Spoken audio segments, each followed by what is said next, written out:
As we begin Season 3 of Dying to Tell You, I want to take a moment to thank you. This idea of talking to people who are living with serious and often terminal illness was a risk, but I remain confident and committed to the idea that bringing these kinds of stories that I would often hear behind closed doors out into the open is valuable, meaningful, and important. The only way this has been able to continue is that you, the people listening to these interviews, are enthusiastically engaging with the lessons our guests are bringing. So thank you so much for listening. I'm so excited about the episodes coming in the next few months. I'm excited to continue building community around this idea that there is so much to be learned from someone whose finish line is in sight, and that grief and loss, while painful and unpleasant, are absolutely a normal part of life and not something to be avoided or hidden. Please enjoy this conversation with Sue. I remember going upstairs to my bedroom, walking through the door. I took a step and who I thought I was just fell away. All the names I've been known by just fell away. That was like, well, we don't know what to do, so we're just out of here. Like, that's how it felt.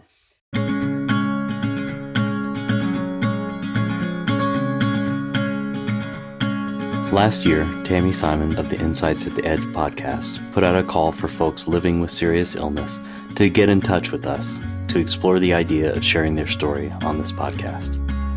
Both Riaz and Lee heard that call and were gracious enough to share their stories with us. This week's guest, Sue, heard that same call. Sue, like Lee, lives in Australia and from halfway around the world was able to join us for what I think is a very impactful episode. We talked for well over 2 hours, so this is a long one, but so insightful, meaningful, and fun. I got tears and chills a couple of times while we talked, and I think this is the perfect way to begin Season 3. This is Dying to Tell You.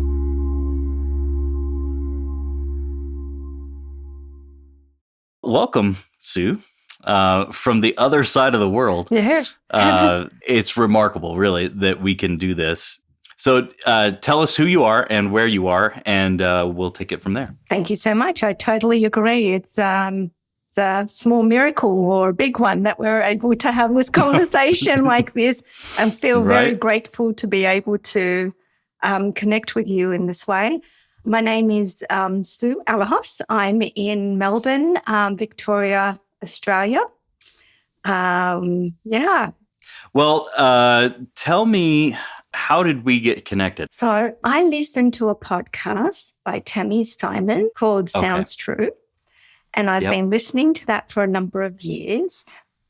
And she did a little call out. And I had this sense that it felt like this was something that wanted to be out there, if that makes sense. Yeah. Mm-hmm. Yeah, definitely. I'll reach out, and if it's meant to be, it will be. And here it is. So it was meant to be. So when you emailed your description of what had happened, it piqued my interest for sure. I guess I felt like I was hearing a deep truth about life when you were talking about your experience.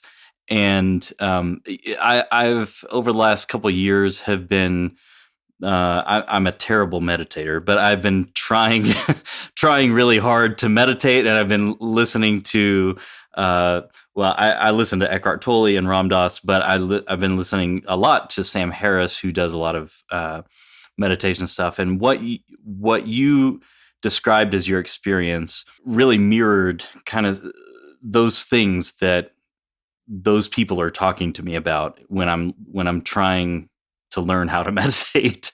So I'm really interested. I'm eager to get into your story. So maybe start from the very beginning.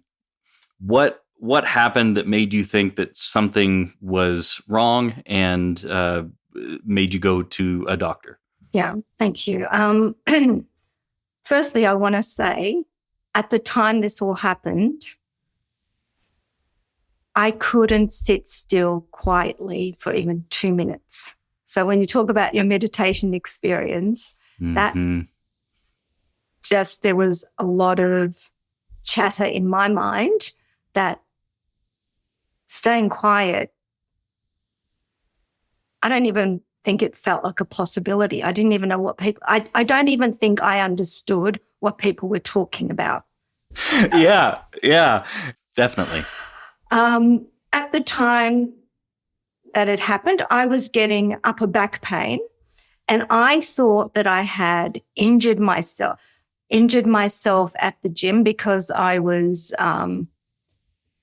getting to late 40s, and I thought we'd heard that if you do some cardio, but also like weights and things, you'll start to get you won't lose muscle as fast. So we were going to the gym, and then in my normal tradition, going from nothing to very heavy, I went straight to it. Yep. Okay. So I'm like, oh, I've injured myself, like my upper back, and it's not healing. But after a while that it wasn't healing, I went and had a scan. I had a CT scan, and so at the time I was studying. I was studying Masters of Psychology. It would have been my first year, I think, and so I was writing assignments and things. And the doctor called me and said, "Come in." So I went in, and he said to me, "Look, we've found something. I think there's a mass. There's a mass that's come up on the CT scan." And I said, "Oh, okay." I said, "Okay, well, I've got to go back. I've got an assignment to write." And he said, "I really want you to hear what I'm saying." He said, "I want you to get in the car and I want you to drive to emergency." Wow. And I'm like, okay. So that's what I did. And I guess that's where it started. They did a initial, so they booked me into the Royal Women's Hospital. So I had an appointment with the oncologist there, and I don't know what we were thinking. Because it was all so sudden, I don't think we expected it to be, we thought it's early. It's got to be early. Like, I would have had more signs. Yeah. So being a small family, we'd never had these experiences. So I'm there, my husband's there, my mum's with me. And then in a separate car, it's my sister, and my 3 kids. My son is 12, my daughter is 14, and my oldest is 26 at the time. And so I go into the appointment with my husband, my mum, and myself. And the doctor says to me, she says, "Given how fast it's growing and your previous scan of 6 months ago had nothing, we believe you've got a rare case of cervical cancer, and we believe you've got 4 to 6 months to live." I'm going to cry just thinking about it. Yeah. Yeah.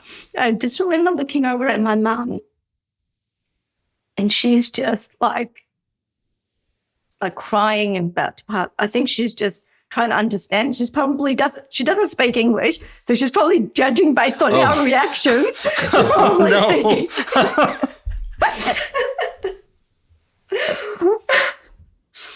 So the doctor told us this. Then she took a biopsy, and then they shuffled me to another room separate from my family with some social workers. And then, from my understanding, then they told my kids, they took all my children in, 12, 14, 26, my sister, and told them the same thing. Separate from me, before I can talk to them, before anyone can prepare for it. So wow.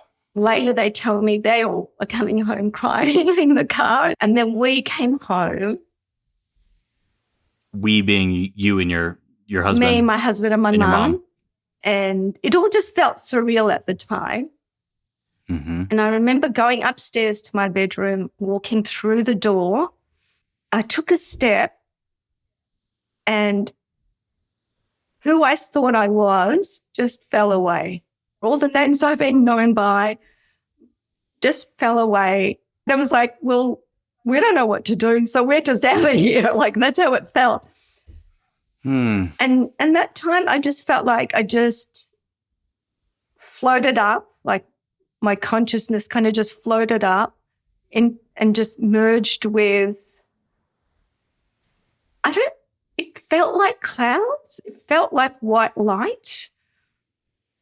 I kind of envision it like clouds because I don't know how else to kind of conceptualize it. I just kind of went back to the source, is how it felt like, with all the other souls and spirits out there. I felt like connected to everything. And then I looked down like a bird's eye view, and it has to be my imagination, but like a bird, like it felt so real. It felt so real. And then I could see my husband walking my kids.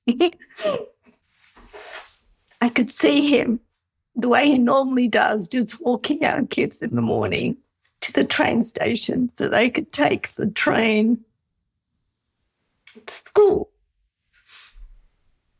And I remember thinking, oh, that's what it was about.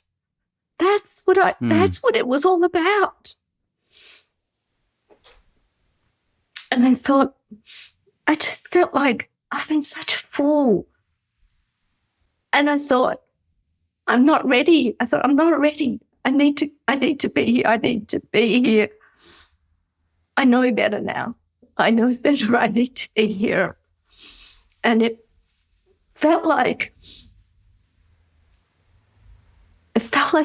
I was awake. I was awake. And everything I thought, how I was like, thought I was, who I thought I was just, it was like an illusion. I felt disillusioned, like that's an illusion, and it's this tiny little part of me, and I'm like in some sort of, how would you say, just living out this role, this this planned identity. This is what you do. This is what you should be doing. These are all the I'd placed on myself. I thought I was. I think people probably met them 10 years ago. I was still the responsible older sister. I was still the people that people were going to rely upon. And, I had a big thing about being responsible. How people are going to be okay if I'm not there, because we were a little family when it was my mum, my dad, my brother and I for a long time just in Australia. My parents had immigrated, and then my sister came along, and I was the first person to speak English in the family. So they relied on me quite a lot. So then I carried all that with me. And as the family was expanding and everyone was having more children, I just felt like myself spreading out further and further with this sense of responsibility. And it was weighing me down. The weight of that felt quite heavy for me in my life. And I couldn't get it right anyway. I was trying so hard to kind of just do the right thing by everybody. I'd taken on that, and that's how I was living, and that was a pattern I was in. And then I thought, when I die, they're just going to have to be okay. And they will be. That was the dawning on me that they would be okay. And that freed me in that moment. Watch as it breaks down beside us, when we've risked everything for life. On the outside, always looking in, we'll still hold on to all we could have been, to all we could have been.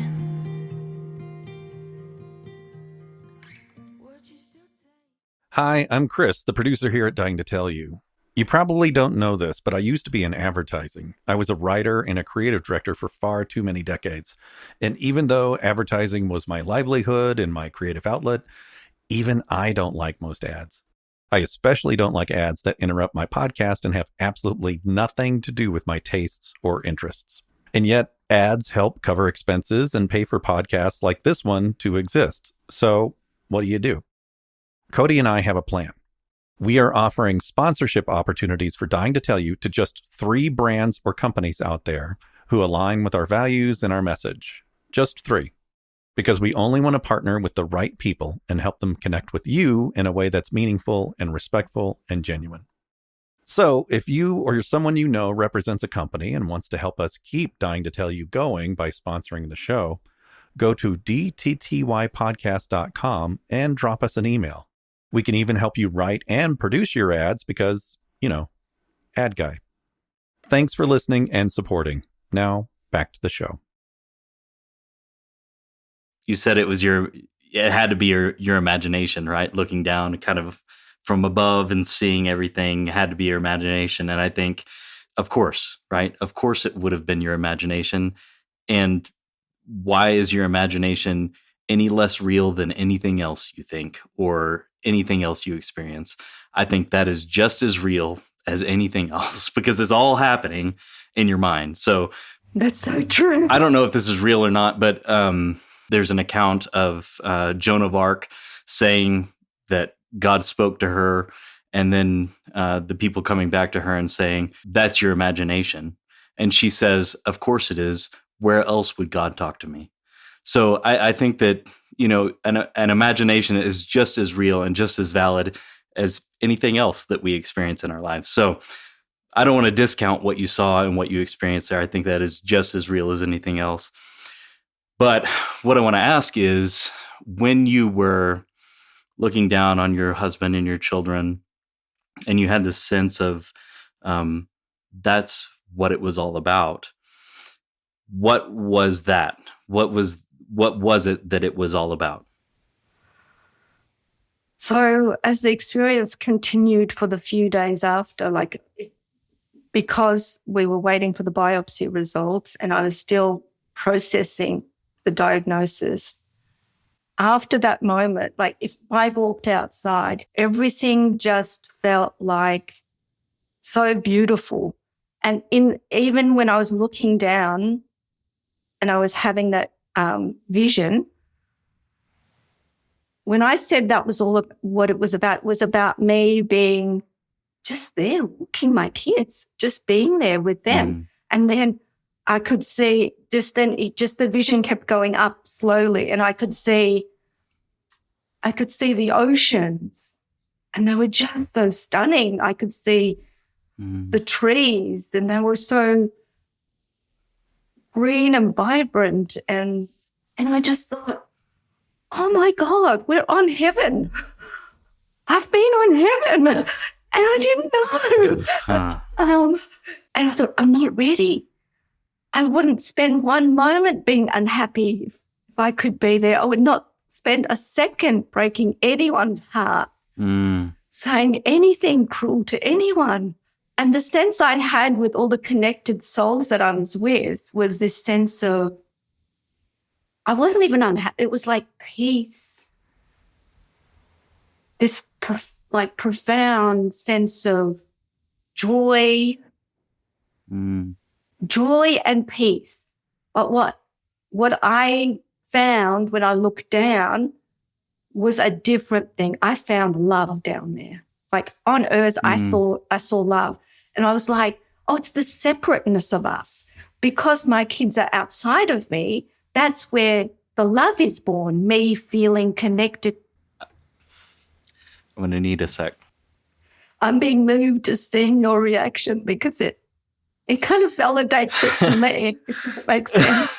I don't think I've ever heard it described quite that way. What I'm hearing you say is that as you were kind of zooming out, you were feeling peace and joy kind of within yourself, but looking down and seeing the separateness of your children and your husband and the other people that you love, that as you zoomed out, you felt kind of a connection with everything. But as you look down and recognize the separateness that we have here is the opportunity for love that maybe isn't experienced in that kind of zoomed out state. Is that? That's how that is how I experienced it. It's really beautiful. I mean, it's just like, it's so beautiful to think of it in that way.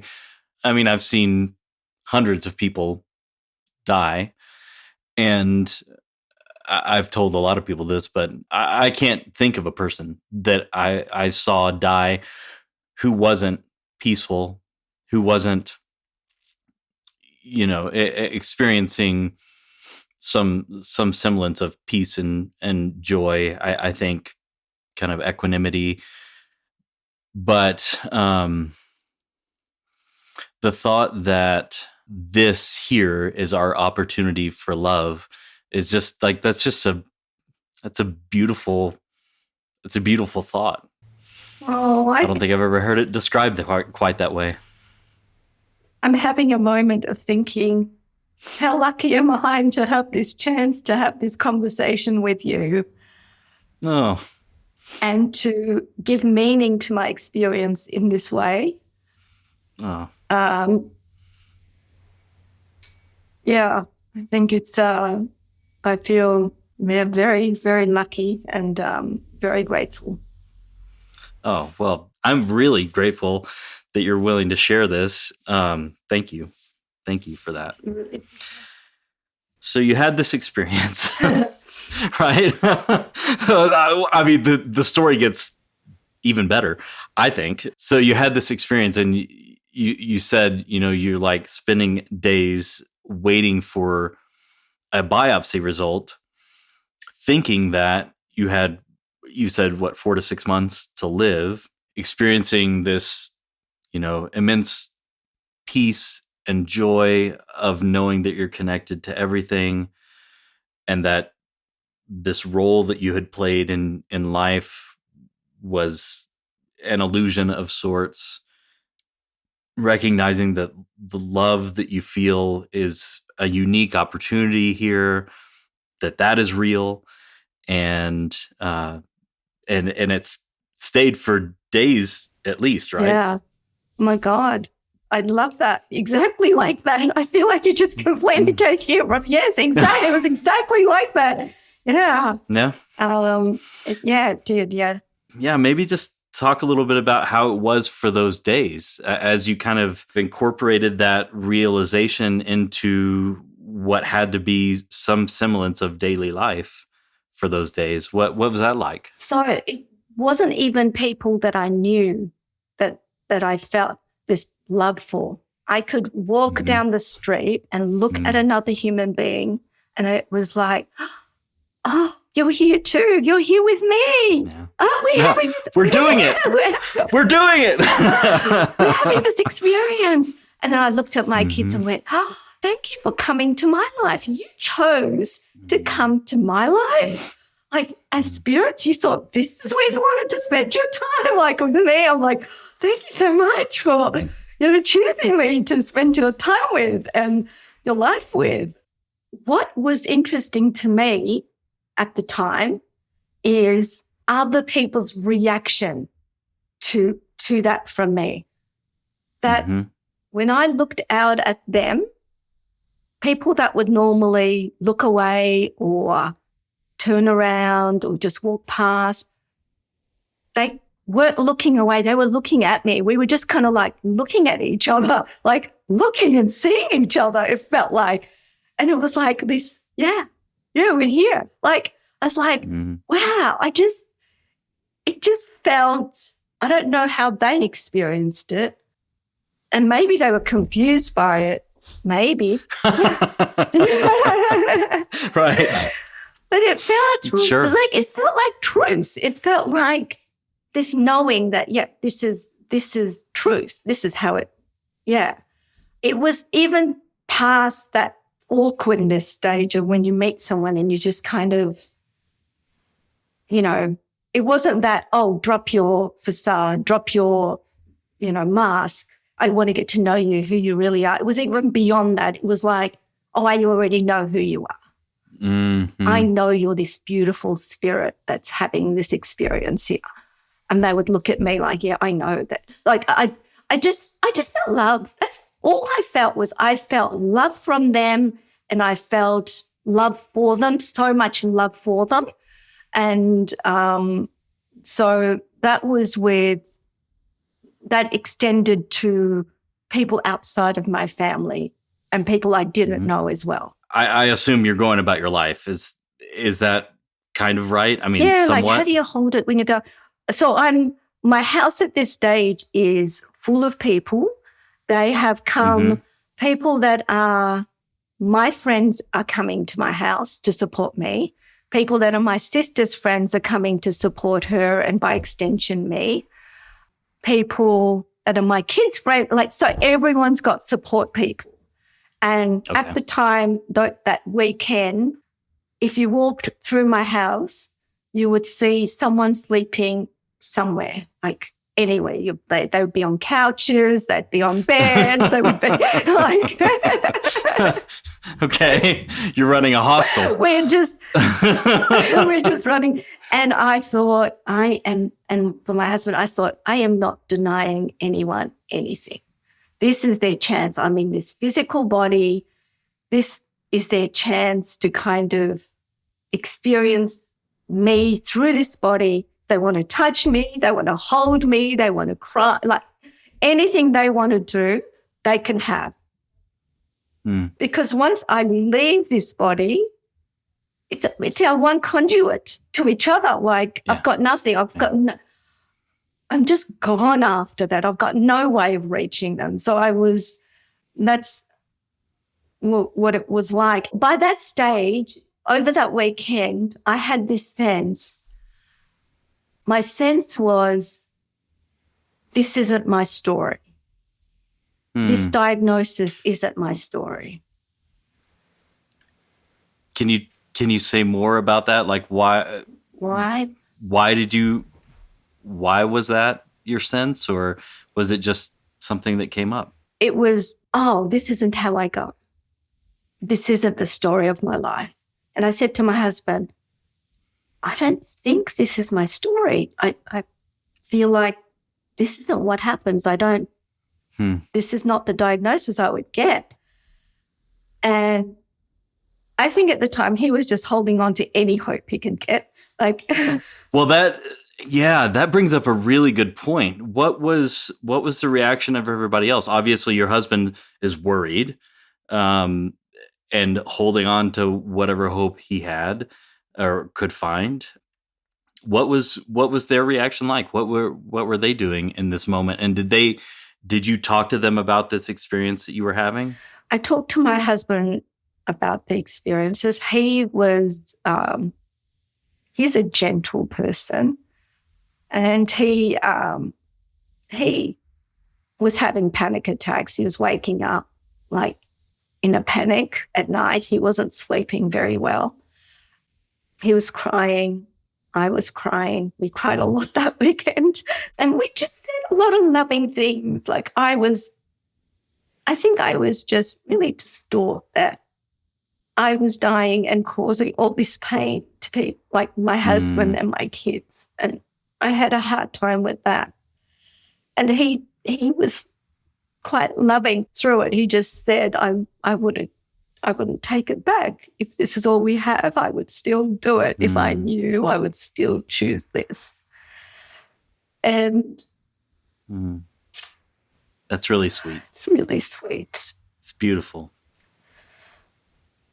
I guess I felt a lot of guilt at just the thought that my son wouldn't have a mum by his 13th birthday. I thought, how could I do this to them? How could I how can I leave them alone like that? I just want to get into 18. If I could just get into 18, that's what I was thinking at the time. Mm-hmm. How were the kids with it? What was their response? So my son, I think I had a hard time with that too. I woke up and I see him in the kitchen trying to make eggs and breakfast for himself. And usually he's like, Mum, do this, you know. I just kind of, I got really upset and angry at him. I'm like, no, don't start acting like you're all on your own already. I'm still here. Like, I just felt like he was trying to act like a grown-up, like I can do it, I can take care of myself, I can make my own breakfast. And I thought, no, I don't want that. I don't want you to be different already. But then I felt guilty about my reaction. I thought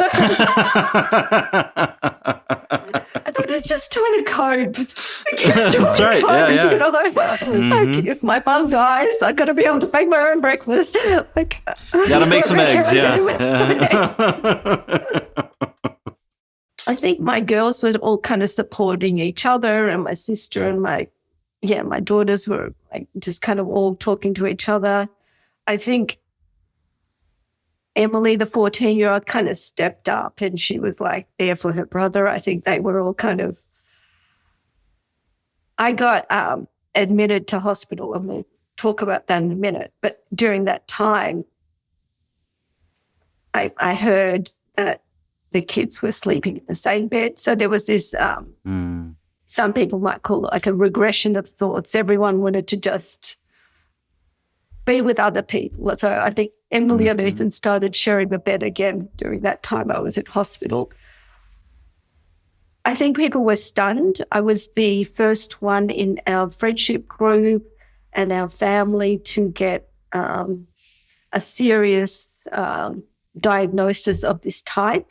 I think even my friends were affected by it. It just brought up mortality and what can happen. I always felt like being an immigrant and having to be here on our own, that I had to do everything. I had to do everything myself. And I had to do it for other people, and I had to do it for myself. And the kindness of people towards me and my family and the outpouring of support, I just thought, oh my God, people are kind. And it came from places that I hardly knew. People from my friendship group, a mother's group, setting up a group that they could just talk and plan things for our family and me. I think from that experience, I felt like I'm not alone. I was never alone. People would have always been there for me.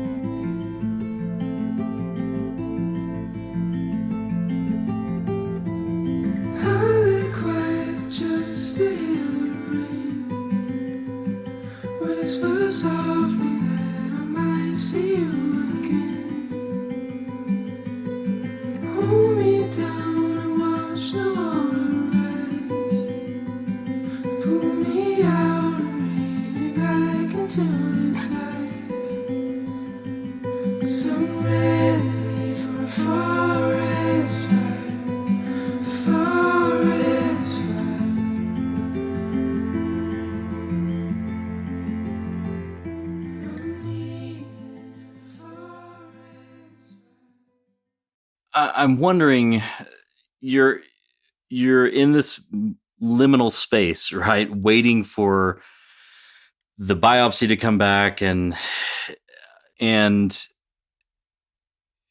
you're having this experience of peace and joy and love. And you said, and I believe that you believed that this is not your story, right? This is not going to be real. Was there an element somewhere in the back of your mind, or deep down, or maybe on the outside, I don't know, somewhere, was there an element somewhere that was worried or fearful? Did you have any of that kind of in the mix? I had sadness. I had tears, like I cried. I wasn't afraid. I did not feel afraid of dying. Mm-hmm. But I felt sad for everyone that had to live with the aftermath of that. Yeah. Which is not surprise. I hear that a lot from people. I'm not afraid of dying. This is going to be fine. What I worry about is my family, my people. I don't want them to be sad. I don't want them to live with this grief. That's a normal response for sure. And the reality is that's how it is. People are going to be sad. people love you, and they're going to be sad when you die. That is the reality. But you thought, and I'm guessing, kind of like deep within yourself, you believed that this was not real. This was not your story. So maybe talk a little bit then about what happened after. Those few days of waiting, and then the results come. So how was that? What happened? So I was coming. My phone was ringing, and I said to my husband, I could tell it was a no ID, so I thought it could be the hospital. I said, come, just sit down. So we both sitting down, and as I'm like sitting down, I'm like, please God, don't allow this to be a diagnosis that can be healed. Like, something can happen where I'm going to get better from it. Please don't let the other one come into any reality. So I pressed speaker, and the first thing the doctor said was, he's so beautiful. He's like, the first diagnosis was wrong. That's not what's happening. And I'm like, thank you so much. And then he said, what you have is you've got non-Hodgkin's lymphoma. You've got to come in for these other scans. And because they weren't sure about they knew I had a lymphoma. I don't even know if he said non-Hodgkin's. He just said, you've got lymphoma, which is a blood cancer. That stage, they didn't know what type and what stage or anything. Mm-hmm. My husband's like, straight away, he's checking, like, what are the statistics of survival from lymphoma? Survival. Pretty good, right? Yeah, pretty, and I mean, it looked like 40%, 50%. I don't know what it was at the time. Well, I'm like, we're like, yes. And the doctors, we're like, who would be so happy about a diagnosis of cancer? But believe me, I'll take that one over any other at this point. Right. Yeah. I kind of picture you kind of like walking above the ground, right? Through this whole situation, like waiting for the diagnosis. Right? And so that diagnosis comes in, the real diagnosis comes in. What is that like? What does that feel like? How was that for you? It is elating because that weekend when my parents had come to visit and Dad was asking me what it was, and I was trying to explain it to him, the original diagnosis, and he said, a little bit of hope is better than no hope at all. And I think that call was hope. And he was right. It was good. I felt like empowered again. I can do something about this. There's a chance for us, is what I thought. And I wanted a chance. I was like, please, God, give me a chance. You can't take me after showing me all this. Like, give me a chance to kind of live it this way a little bit. To live life with the knowledge that you'd gained over those few days of waiting for a diagnosis. Yes. And that few days, it sounds like such a short time when we say it like that. But if you could take my whole experience of life and you could map it out and separate portions of it, those few days take up such a huge part of my conscious experience of life. Mm. And I felt like at that point, I was really afraid the days following because I was afraid I would lose that experience. I was like, how do I hold on to it? How does life not take it from me again with the routine and day-to-day? Mm-hmm. And I guess life doesn't take it from me, but what happens is that the patterns and like how life interacts with me mm-hmm. and how the brain seems to work, just I was scared. I was scared that I would forget. Yeah. Yeah. We lull ourselves into a lot of things, but kind of the sense of safety by creating routines and patterns, like you've talked about. And we get so into our lives that it's hard to remember that zoomed out view of what you saw, which I think is real. I think what you experienced is real, and I think your kind of analysis of that yourself, the names that you used, all of that was an illusion of sorts. I think that's real too, right? But we get ourselves into that and we live it and we become it. So I can totally imagine the kind of the fear of trying to hold on to what you experienced in those few days, which was awful in some ways and also really eye-opening and transcendent, I guess is the word I would use. What happened from that point? You got that diagnosis, the real diagnosis, and then what happened from there? So I had to go in for a PET scan, which is when they check how spread it is and where it is. Mm-hmm. And I had my lymph node was up. So when I went into the PET scan, I went in with a friend of mine who's a parent from where I call it prep, which is the like kindergarten kind of parents. So our kids had grown up together. So she took me in, and so I had the PET scan and so we're in the weight room.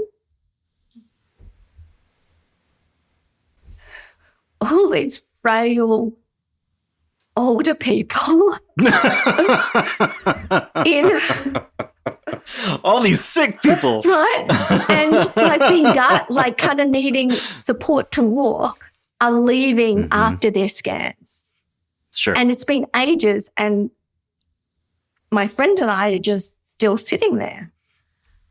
And I'm like, why aren't they sending us? Like, why aren't we going home? I've had the scan. Oh. So I'm starting to get nervous at this point. Like, I'm thinking, now where it's just us and everyone's left. I've had their scan. Even people that are much older than me, much frailer than me, they've all gone.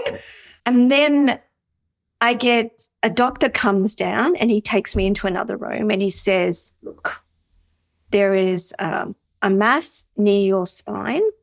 I'm afraid that if I send you home, it will take us too long to get you booked in to have that like radiotherapy in that part of your spine. I'm afraid if it goes into your spine, then you'll become unable to walk. Yeah. He said, if you accept, I will see if there's a bed for you and I'll check you in right now. So I wasn't expecting to be checked in. My family wasn't expecting me to be checked in. Mm-hmm. But at that point, I was nervous because when I walked, I felt unsteady. And sometimes I felt like, what is up? Like I feel like I'm wobbly. I'm wobbly on my feet at times, not always, but at times. I was like, yes, please check me in. I'm already nervous about going home.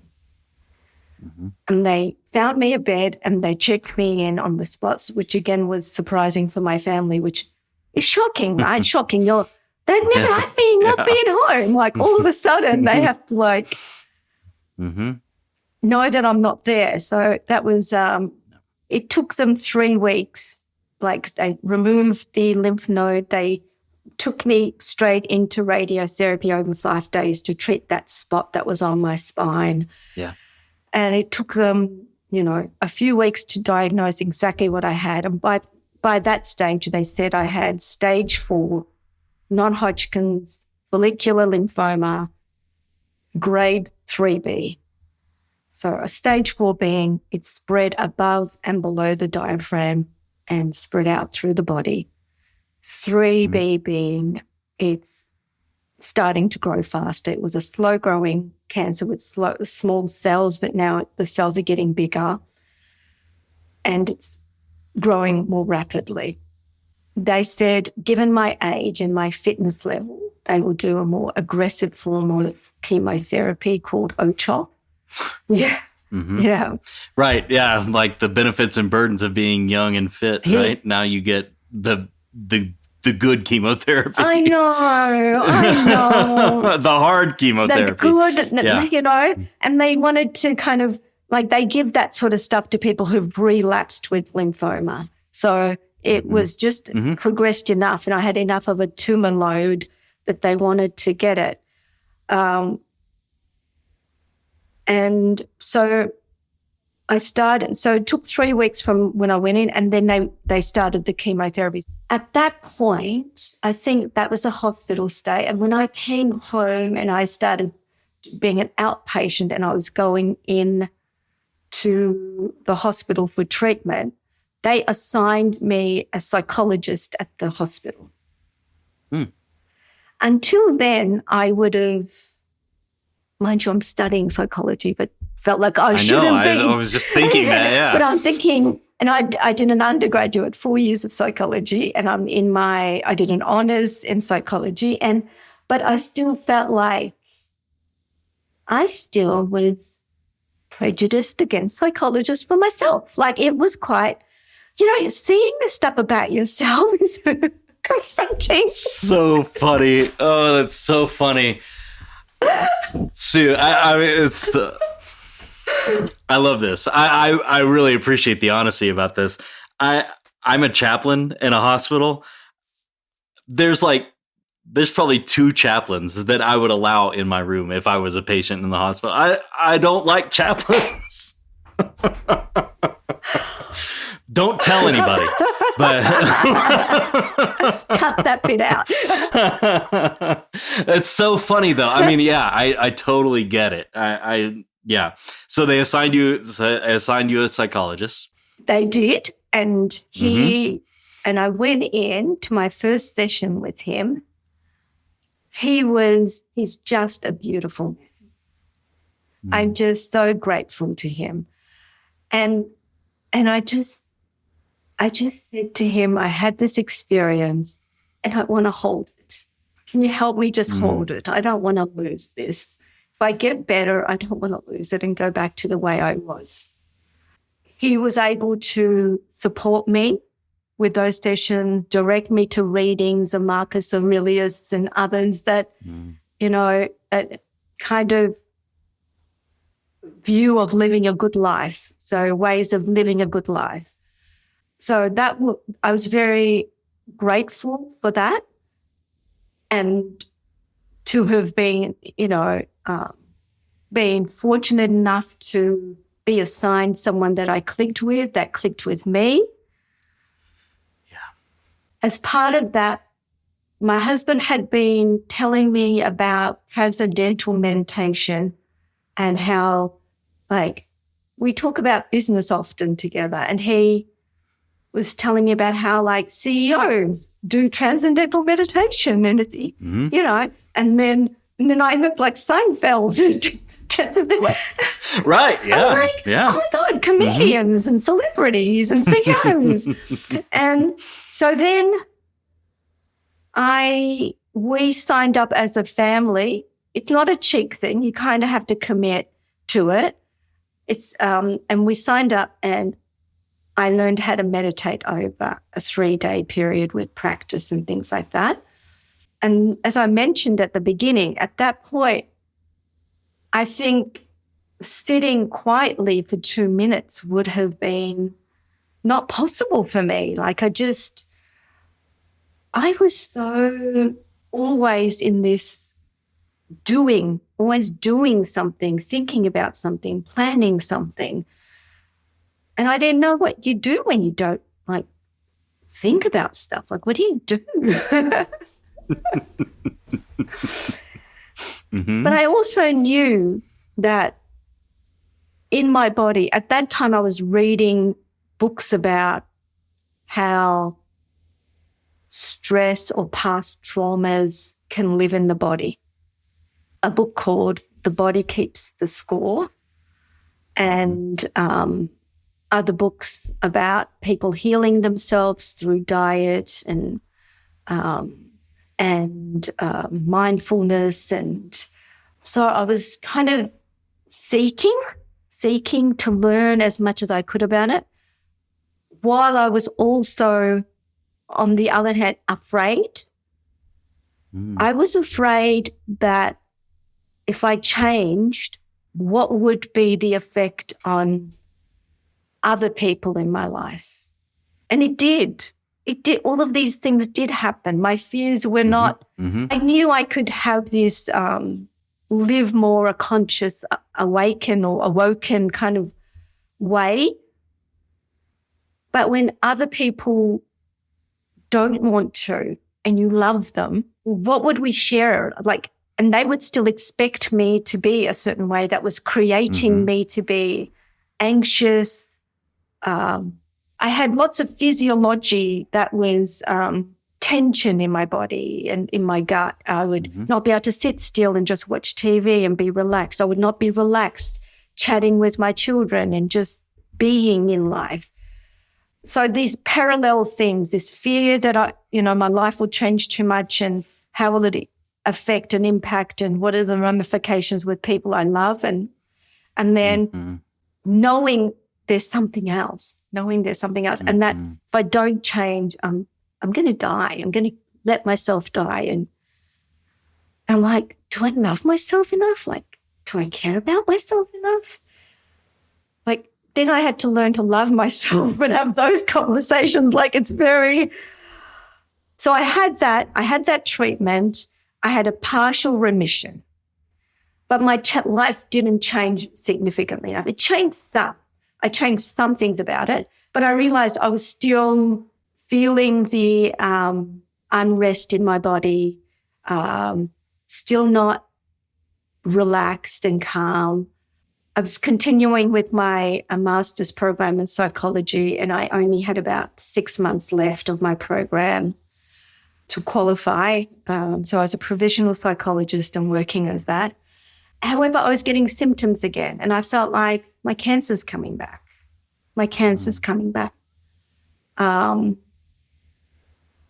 And the doctors were saying, no, the PET scan doesn't show anything. And I said to my husband, no, it's coming back. I can feel it in my body. It's there.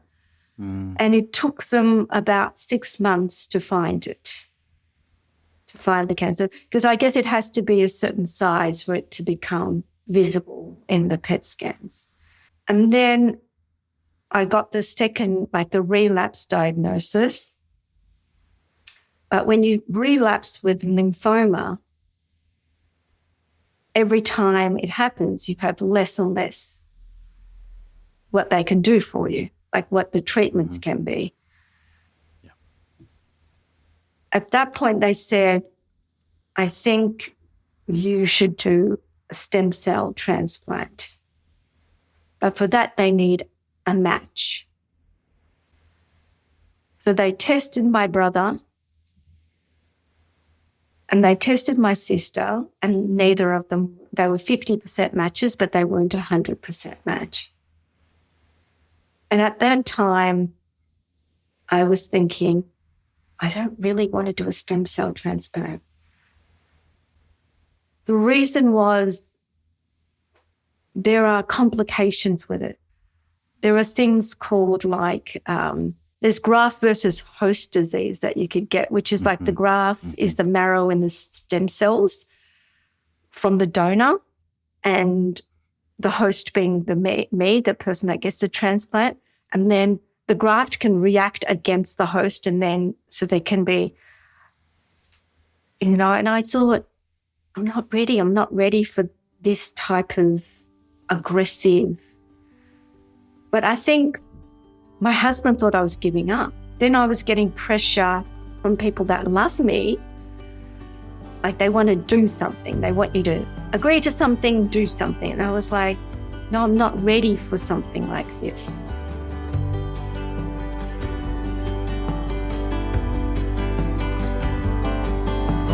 Promise me you'll come with me when I go.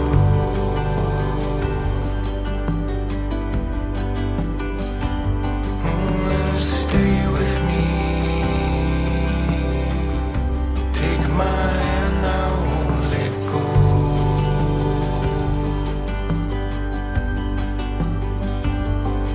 I know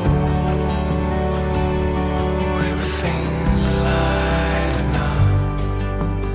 Oh, the sun burns so much brighter now, and the warm light glows like fire now.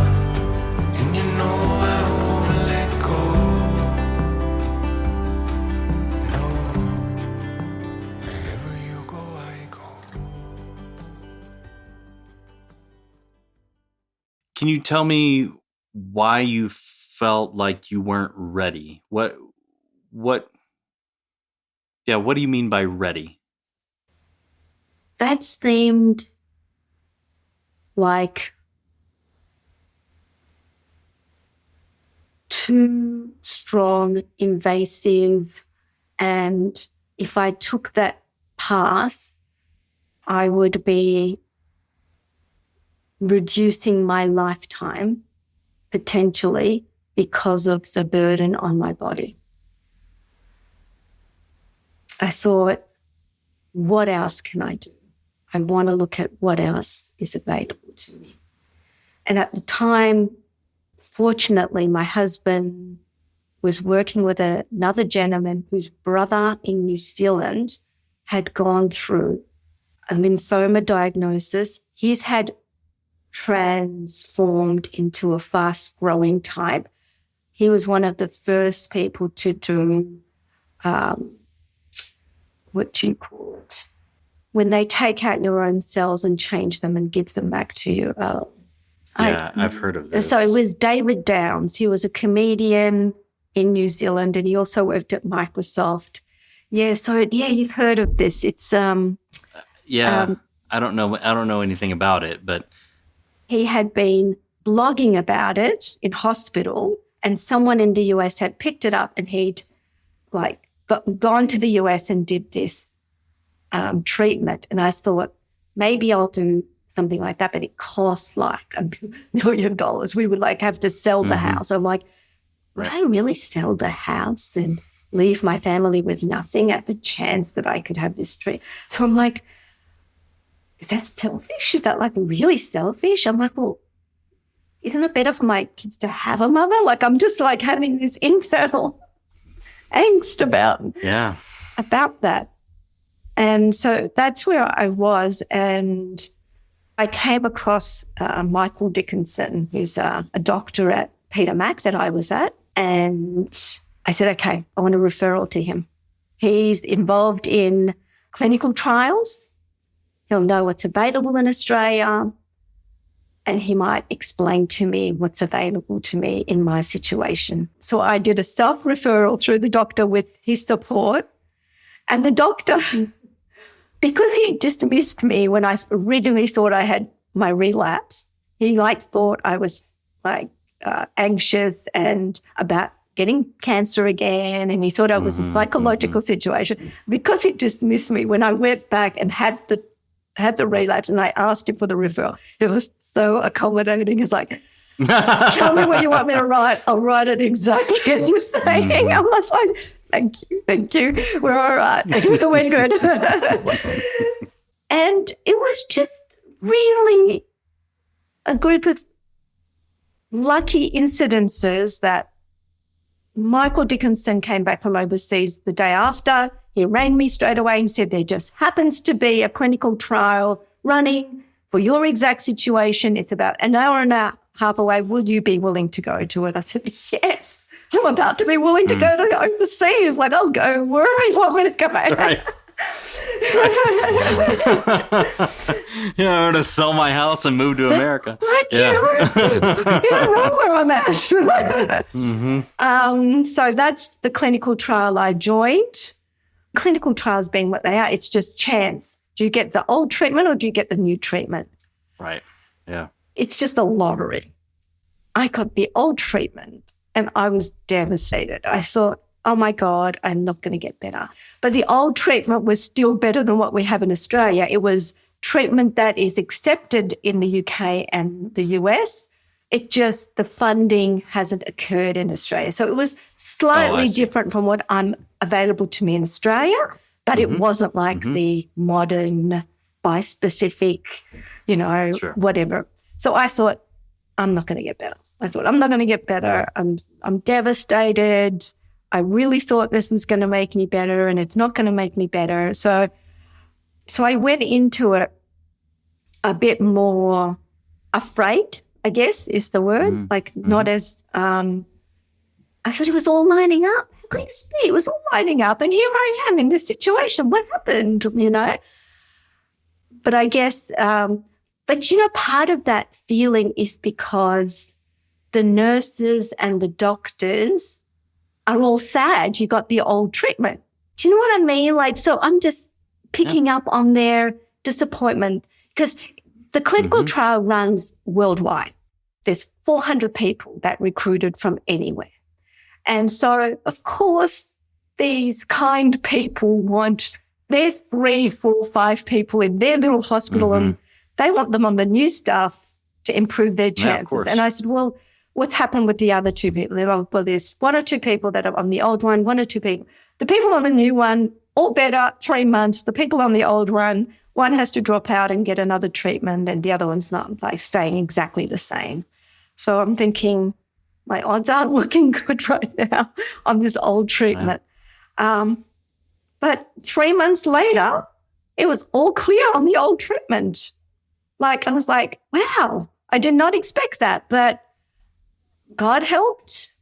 And it was for the first time since my initial diagnosis, they said you are in complete remission from cancer. And how long ago was that? That was March this year. So it started in April, May 2019. And wow, I didn't realize how long ago that was. Wow. Okay. And this year, March, you're in complete remission. I'm in complete remission this year in March. Congratulations. Thank you so much. Thank you so much. Okay. So here you sit in complete remission. How are you? How are you feeling? I'm feeling pretty good. The work of trying to stay conscious and awake is still there. Yeah. Earlier this year, I found meditating with transcendental meditation, which is the TM, was helpful, but it wasn't quite enough. And I've been like, okay, I'm still searching. I'm searching. How do I calm my nervous system? And if I was to look at it in scientific terms, and there are reasons for this, my history, my family of origin, my background, where I'm in a sympathetic nervous system where it's fight or flight system.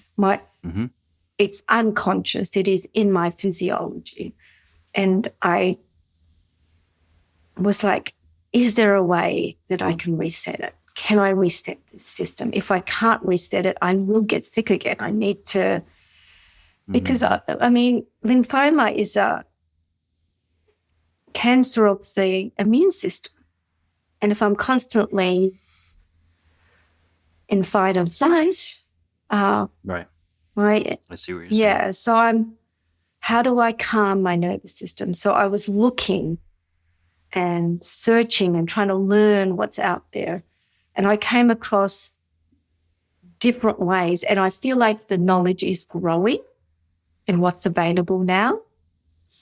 A lot of good work of Stephen Podge's book on polyvagal theory, like the ways that our nervous system works. I was listening to Ram Dass, and I was listening to other spiritual leaders, and even like I went out. Like I grew up Muslim, and I went and got a Bible. I thought, there is gold in here. But these things that have been said, these are, like what was actually said? What was the actual words? Like I want to hear them with the lens of my experience. Like, so I was looking at like, ask and you shall receive, seek and you shall find. I was like, there's a message here. Like it's telling me things. So I thought, okay, maybe I will look at Eastern philosophy. Like I feel like there's something in this meditation and yoga. And I'm thinking, I want to stay in complete remission. I want to stay awake and alert and conscious. So I learned the practices. It's a 40-minute practice every day. It's about 19 minutes of preparation with what they call Upa Yoga and kind of preparing your body for it, and 21 minutes of the Shambhavi Mahamudra Kriya practice. The practice is a breathing technique, a chanting technique, and another breathing technique. While you're completely present, like you're just meditative state, like you're focusing on your breathing and that sort of thing. You had to practice twice a day for 40 days. And I think the intention there is to make it habit in your soul, right? And you can't, it's got to be done on an empty stomach 4 hours beforehand. That's the hardest bit. I drink coffee first thing in the morning, right? Right. Yeah. So but I have to say, out of everything I've tried, it has been the most powerful technique to calming my nervous system and giving me distance from that person I think I am, separating me out, than anything I've done. While I'm doing it, I'm able to sometimes observe my own thoughts happening and go, oh, I can't believe I'm thinking that. You know what I mean? Like, I do, yeah. Yeah. And I'm eternally grateful to Sadhguru for making that available to me. It has changed my life and given me a tool to reset myself every day, because I notice the habits and patterns are very strong. And if I don't do it for a day or two, I fall back into them. It's so easy. Even the patterns that I'm most aware of, it's so easy. Perhaps the patterns that I'm most aware of are the easiest to fall back into because they are so ingrained. They're so obvious, but so ingrained in all of this, whatever I came with, Yeah, I get what you're saying. If you walk around unconscious, it's very easy then to get back into those patterns of pursue whoever you thought you were, or whoever other people tell you are, or whoever you have been in your life before. It's so easy to fall back into that. Exactly. With you, I can be sad with you.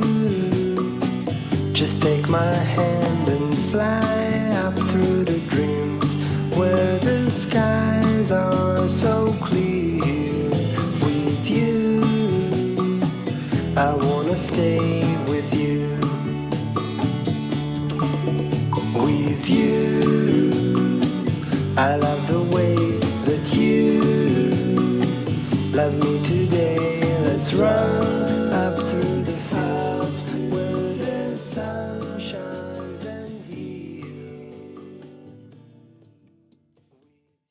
I mean, I've gotten a little idea about where you are now spiritually and emotionally. You're in remission physically. You're in remission with your cancer. You're in a better place spiritually and emotionally, still trying to work and keep hold of that moment in time where you had that transcendent experience. I guess really my question is, how has this whole experience impacted your thoughts on mortality and coming to the end of your life? Because at some point you will. You're not cured, you're in remission.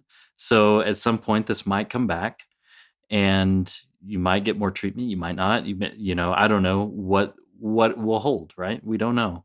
But I guess, how do you see your mortality, your existence, and coming to the end of your life at this point, after all of this?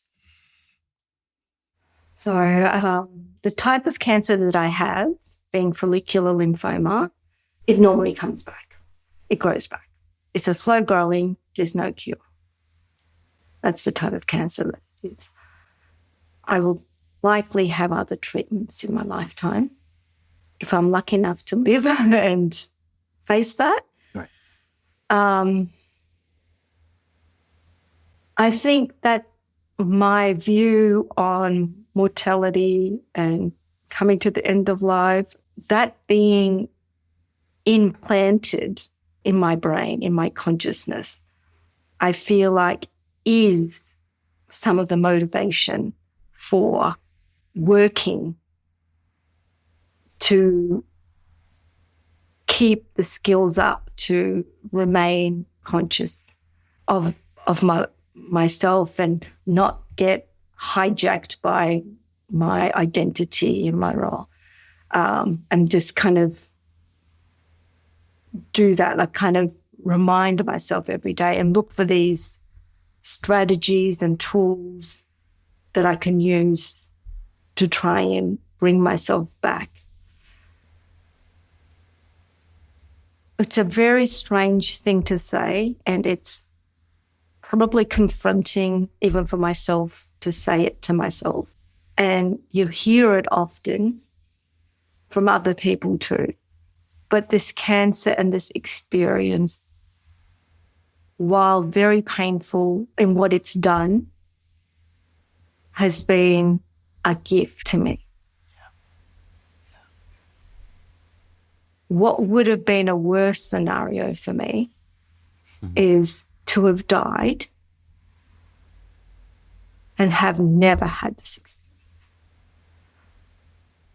Having had it and lived only one day, I feel like that one day, even a day awake, feels just so precious. I'm so grateful for it. So I know, so I wouldn't give it to say that I feel blessed to have had the experience and to have had the chance. Now, if I get to the end of my life, I hope I'm able to say that I have made time for the people in my life that I care about.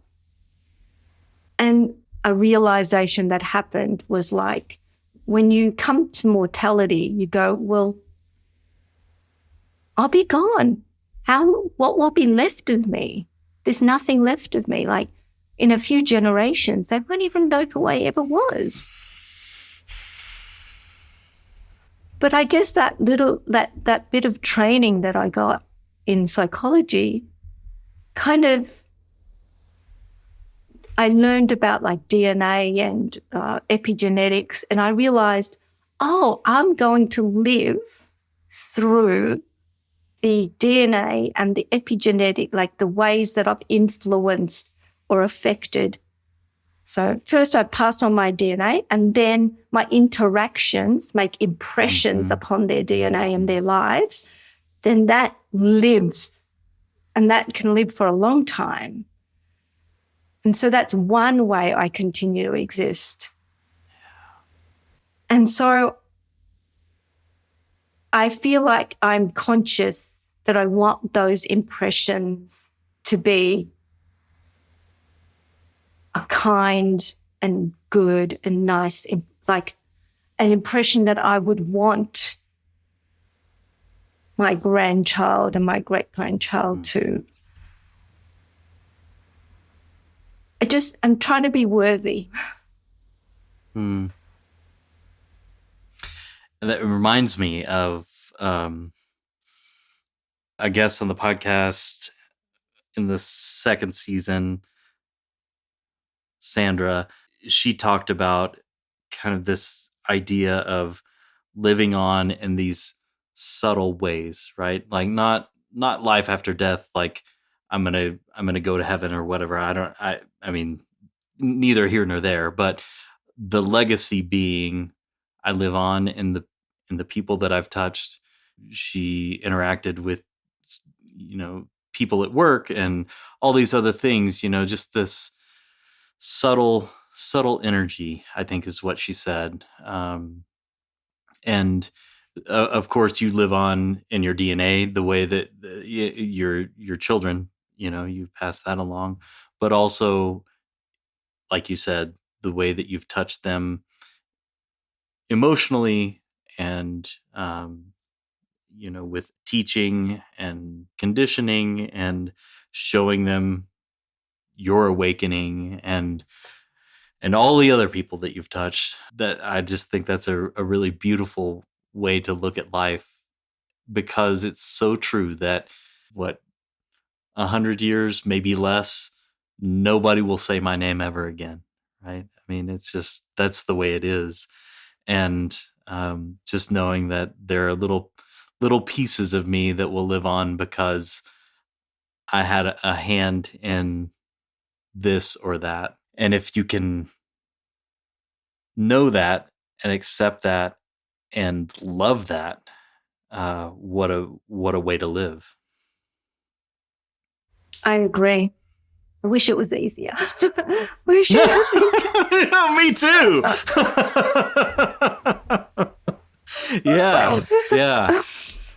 Yeah. Because there is still that. I mean, that just saying it out loud 100 years from now, nobody will ever say my name again. That's hard. I mean, that's hard for me. It's hard for me to say. And I live and deal with death all the time. And I know it's true. And it's still, there's a twinge of sadness and a little bit of panic, honestly, when I say those things out loud. Yeah. I totally agree. There's the two sides to it. There's that side of like feeling like, oh, that's really sad. I don't want that to be the case. I want to be remembered. I want to be like loved. I want to be loved.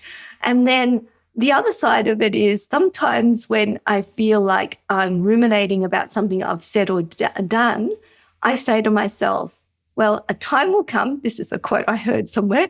A time will come that no one will remember what you said or what you did. I'm like, okay, so maybe that's not so bad. Yep. Yep. Don't take it. There's a comedian, Pete Holmes, who he talks a lot about spirituality and stuff, and he'll often say, 100 years from now, all new people. Nobody will remember us, right? So, and that's really like, it is somewhat sad and also very liberating, because whatever I do now, in a lot of ways, really doesn't matter. So I never thought of it. It really is. Whole new people on Earth. Oh, yeah. We just turned right over. Yeah. None of us will be around. Wow. That's insane, isn't it? Yeah, it really is. Except this week in the hospital, I had a 103-year-old. So, he would have made it. But the last question we ask everybody, how do you want to be remembered? I changed it recently. I read something and it changed how I want to be remembered. Before, I used to want to be remembered as a strong mother that stood up to injustice and did things and took action. Mm. And I realized that is the wording of someone coming from my background who was trying to make change because they had to. Now, where I am in my life isn't that anymore. And I have got the fortune of wanting to be like I can now. My new way I want to be remembered is a loving, joyful person, peaceful person. And I want to be remembered as someone who is okay to change from this person to that person. Being able to change, I imagine it's this way all over the world, but living in the US these days, it just seems it's like people have forgotten that it's okay to change your mind, to change your perspective, to accept that you were one way and now you're going to be a different way. It's such a beautiful transition when you can do that. When I see something about myself and can accept that it was one way and I want it to be different, that transition can be it is difficult, right? Like you said, there's a lot of ramifications, but the transition can be so beautiful, and I can be more at peace with myself. But this need to hold on to the story or whatever it is, it's just not helpful. It's not like giving ourselves permission to change, giving each other permission to be different. Like, that's wisdom, isn't it? It is. Yeah. Right. Yeah. It's wisdom. It is. The acceptance. Yeah. The acceptance that I'm going to grow and change, and my views on things, my thoughts on things, my stance on things is going to be different. And that's okay. Why? It's got to be okay. It's hard a lot of times, but it's been forgotten, I think. And I think it's really beautiful. And I'll remember you that way. Oh, thank you. Yeah. I'm sorry it had to come in the form of cancer and a misdiagnosis for a few days, but what a beautiful transition, and what a beautiful gift. I've heard it so many times from people on the podcast and just patients in general, but the gifts that come with trials like this can be so great if you're open to receiving them as that. And I'm so glad that you were. Thank you so much. And my wish and my prayer is that it comes to everyone in much nicer, gentler ways. That's right. Yeah. Hopefully so. Well, thank you, Sue, for chatting with us. Yeah, what a great story. Thank you for sharing it with everybody. Thank you so much. I'm so grateful for the opportunity. Yeah. It's been I want to use this word so much, poignant. It's been, for me, and touching for me to have this experience. It feels like, I don't know, like almost like, I want to say like closure or acknowledge. Like, I think that's what it feels like. It feels like like validation or acknowledge, like something where you just kind of, like you said before, you feel a bit alienated when you have an experience that you can't quite, you try to put some meaning around, and it was kind of something profound and important and it's changed you in all these parts of your life. But then I got to talk about different parts of it with different people. So each person knows a little different little section of it. But I feel like talking to you about it this way, it's like one coherent kind of, hopefully coherent. Yeah, right. Right. One opportunity to kind of have it heard by someone who's really kind and empathetic towards it and validating. So appreciate that. Yeah, you're welcome, and thank you for saying so. Thank you so much. Thank you so much. Thank you so much to Sue for sharing your experience with us. Your perspective on life and purpose has been rolling around in my heart and mind since the day we recorded. In difficult moments, it's helped me to recenter and focus on the love that I have in my life. More on that in my reflection next week. Before we end this episode, I want to remind you or introduce you to our voicemail line. Inspired by the Japanese wind phones, I hope this will be a way for us to normalize and share our experience of grief and loss. It's called By the Way. It's a voicemail box specifically for people to leave messages for their loved ones who have died. In those times when you realize there's something left unsaid, when you miss your loved one, or maybe you wish you can share an inside joke with them, whatever it is, in the moment when you wish you could just pick up the phone and call your loved one who's died, you can pick up the phone and call 720-600-7056 and leave a message for them. We'll play these voicemails at the end of the reflection episodes. Thank you again for joining me and honoring these stories. Please follow us on social media, share these episodes with loved ones, and rate and review us on your preferred podcast platform. All of these things really help us keep this going. Until next week, remember to look for and appreciate the love that's here for all of us. This is Dying to Tell You.